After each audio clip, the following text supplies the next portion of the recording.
প্রায় 5 কেজি 30 গ্রাম আফিম সহ 4 জনকে গ্রেফতার করল নিউ জলপাইগুড়ি থানার পুলিশ।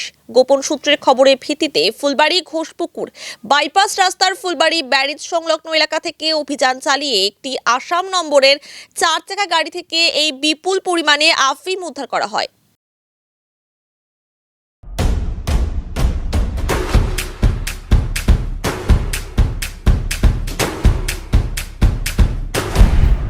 Stay tuned.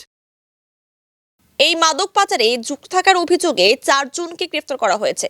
ধৃতরা হলো বখতিয়ার আলী, নাসির আলী, আবু বক্কর সিদ্দিক ও ওয়াহিদ আলী। ধৃতরা সকলেই আসামের বাসিন্দা বলে জানা গিয়েছে।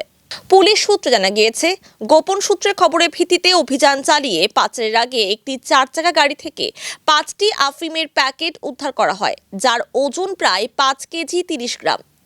আনুমানিক বাজার মূল্য প্রায় 30 লক্ষ টাকা আসাম থেকে বিহারের উদ্দেশ্যে নিয়ে যাওয়া হচ্ছিল। পাচারে অভিযুক্ত 4 জনকে গ্রেফতার করা হয়। আগামীকাল ধৃতদের জলপাইগুড়ি জেলা আদালতে তোলা হবে। গোটা ঘটনার তদন্ত করছে এনজেপি থানার পুলিশ।